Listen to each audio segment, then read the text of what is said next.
korupsi dan sebagainya banyak. Nah ini adalah pelaksana perundang-undangan. Untuk apa?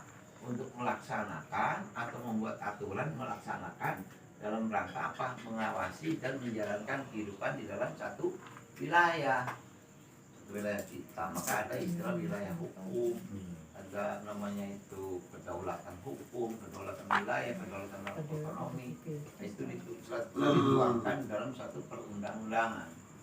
Nah, ini. Jadi kita sebagai orang Cilegon ini, kalau kita sudah sadar, menyadarkan orang yang belum sadar, ya kan?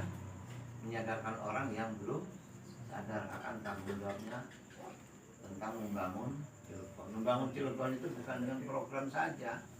Rutin dibangun nanti banjir, buat masalah, ya kan? Chandra dibangun untuk meningkatkan perekonomian karena kurang pengawasan, kurang teliti dan sebagainya, akhirnya jeblok, bocor, sebagainya, akhirnya resah, gitu kan?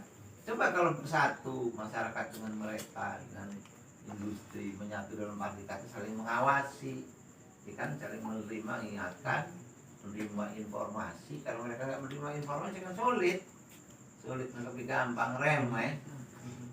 Kita juga ada kesehatan sebagainya, banyak lah pelaksana itu. Nah, maka saya Pak Ustadz dengan kawan-kawan mencoba terus membangun, menangkis penilaian-penilaian yang kurang pas terhadap masyarakat kita, terhadap Cilegon ini, ya? Lemahnya di mana sih kita ini? Kalau undang-undangnya sama, kita menggunakan undang-undang dasar, ya kan? Kepersnya sama, prosedurnya sama kok. Permennya sama, momennya sama. Yang beda itu kalau sudah masuk ke daerah, ke provinsi, perda, pergub, ya kan? Perwal. Nah, itu perbedaan prinsip betul perbedaannya. Nah, supporting lingkungannya kan kita perlukan itu supporting itu. Di rakyat juga di masyarakat ada namanya hukum adat. Makanya kalau kamu perwalnya nggak jalan, perdanya nggak jalan, undang-undangnya nggak jalan, yang berjalan hukum adat.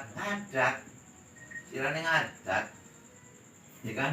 Adat, ngambuk, adat namanya. Nah ini bagaimana cara ngadat yang baik itu kan begitu.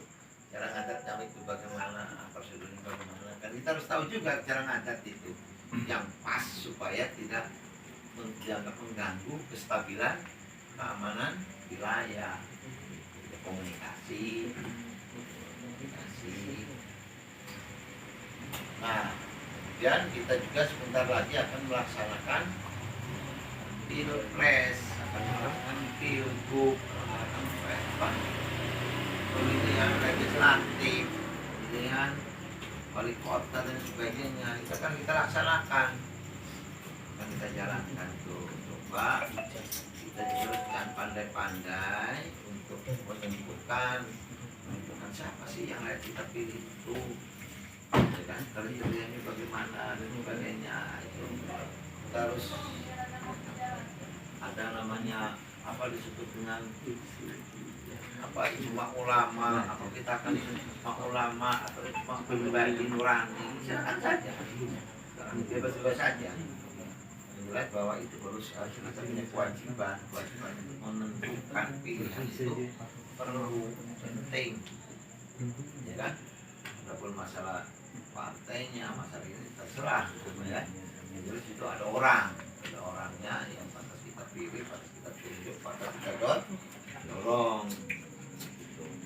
Tapi ini sekali lagi bukan perang ideologi, bukan berebut pengaruh, tapi bagaimana kita memberikan pengaruh supaya dia dengan pengaruh kita itu semakin kokoh, semakin berani. Titipan apa yang akan kita berikan kepada orang yang akan kita jadikan sebagai wakil kita, itu penting itu, ya kan? Saya yakin kelemahan kita ini, masyarakat Cilegon ini kelemahannya kalau kita tidak punya cantolan di pusat. Kita kalau tidak punya